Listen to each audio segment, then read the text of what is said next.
ती एनर्जी महावितरण किंवा त्या त्या राज्यातल्या त्याच्या ज्या कंपन्या आहेत त्या विकत घेतील आणि तुम्हाला त्याचे बेनिफिट्स मिळतील, तुम्हाला त्याच्या क्रेडिट मिळतील, तुमच्या बिलामध्ये त्याची वजावट होईल किंवा तुम्हाला त्याचे पैसे पण सुद्धा मिळतील. म्हणजे तुम्ही एक प्रोडक्शन म्हणजे प्रोड्युसर पण व्हाल. असं असताना तुमच्याकडे जे अनुभव आलेत ते थोडेसे आपल्या प्रेक्षकांना सांगाल? बरोबर.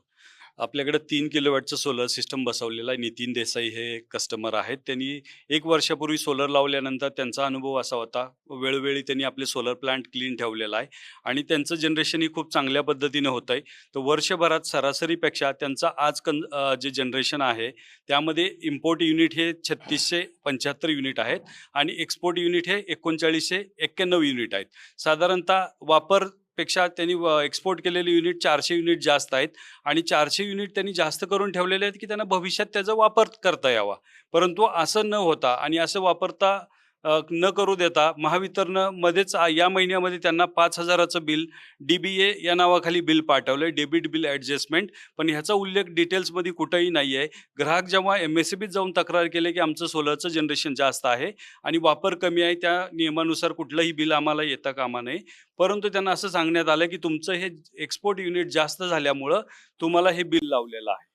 पण असं कुठलाही नियम नाही की एक्सपोर्ट युनिट जास्त झाले, कारण सँक्शन जेवढं सोलरचं आहे तेवढंच त्यांनी लावलेलं आहे आणि त्यानुसार त्यांना बिल कुठलंही अपेक्षित नव्हतं की एक्स्ट्रा बिल येणं आणि यायलाही नाही पाहिजे, परंतु त्यांना आलेलं आहे आणि त्याचा VR रिपोर्ट MSEBीच्या अधिकाऱ्यांनी बनवून दिलेला आहे.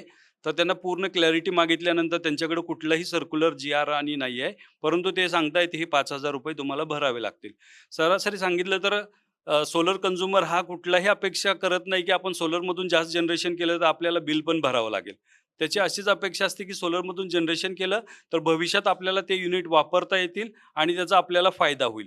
परंतु महावितरण याच्या उलटच करत आहे. एक्सपोर्ट युनिट जास्त केले म्हणून त्यांना डेबिट पेनल्टी लावत आहे. त्यामुळं अशा पद्धतीचं कुठलंही काम होता कामा नये कुठल्याही ग्राहकाच्या बाबतीत. अदरवाईज PM सूर्यघर ही योजना आहे. या योजनेमध्ये कुणीही सोलर लावणार नाहीये.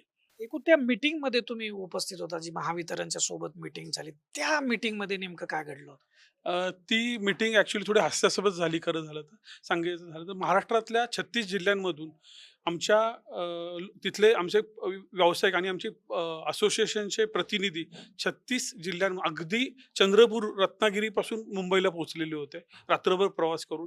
जिथं MSEDCLनी स्वतः ईमेल करून आम्हाला आमंत्रित केलं गेलेलं होतं. त्यांनी MSEDCLनी दिलेली होती त्याला इन्व्हिटेशन. त्या याच्यामध्ये बेसिकली प्रोजेक्ट्सचे हेड, सोलरच्या प्रोजेक्टचे हेड आणि असे 2 त्या MSEDCLकडून डायरेक्टर अटेंड करत होते ती मीटिंग. त्यांनी पहिल्यांदा आमचं म्हणणं ऐकून घेतलं. त्याच्यानंतर त्यावर त्यांनी एक्सप्लेनेशन दिलं.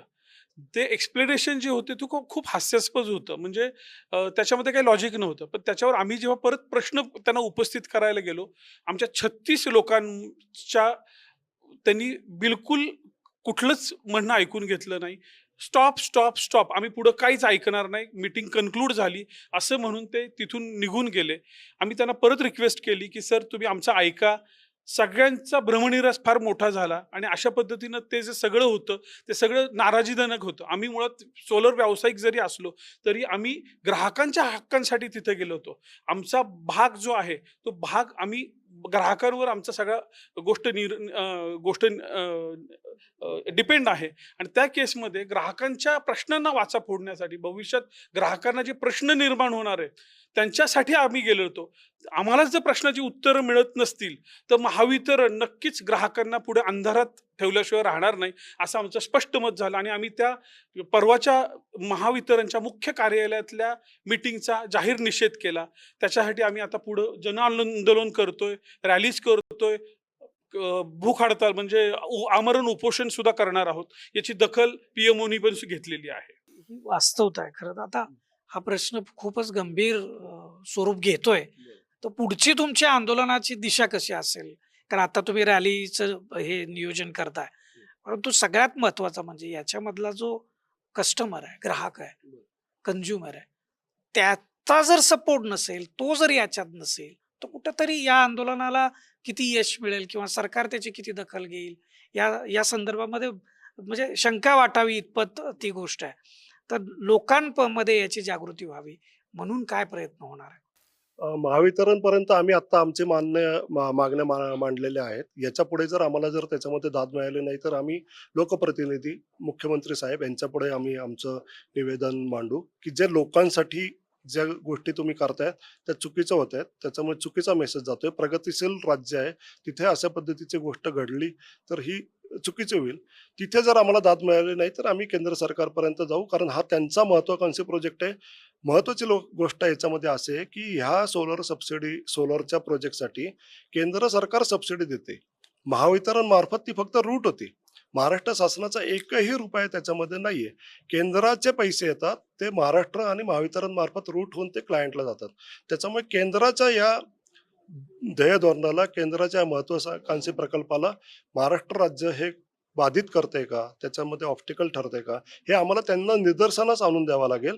म्हणजे मग महाराष्ट्र शासन बहुतेक याच्यामध्ये जागृत होईल आणि त्याच्यावर काळजी घेईल अशी आम्हाला एक आशा आहे. हा हा सगळा प्रश्न आहे आणि याच्यामध्ये नेमकं ग्राहक कसा पिचला जातोय हेच आपल्या समोर येत आहे. महावितरण आणि सोलर एनर्जी या संदर्भातलं जे डिस्प्यूट आहे ते कधी नेमकं मिटेल या संदर्भात ह्या खरं तर विक्रेत्यांचे सुद्धा त्यांच्या मनातही शंका आहे.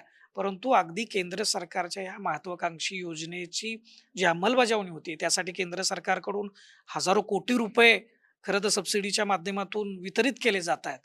त्याची अंमलबजावणी जर अशा पद्धतीनं होत असेल तर केंद्र सरकारच्या या महत्वाकांक्षी योजनेचा कशा पद्धतीनं महाराष्ट्र सरकार किंवा महाराष्ट्र सरकारच्या अखत्यारीत असलेली ही महावितरण संस्था कशी फुटबॉल करते हे आपल्या लक्षात येत असेल. येणाऱ्या काळामध्ये या संदर्भात काय घडामोडी घडतायत, त्या कशा होत आहेत, त्याच्यावरती निर्णय काय होत आहेत या तर आम्ही तुमच्यापर्यंत घेऊन येऊच. परंतु तोपर्यंत for the people news channel आपण सबस्क्राईब करा आणि तुमचं याविषयीचं मत, तुमचे अनुभव हे व्हिडिओच्या खालील कमेंट बॉक्समध्ये लिहायला सांगायला विसरू नका. कॅमेरामॅन रोहित वनकट्टेसह मी Deepak Darade, for the people news, Pune.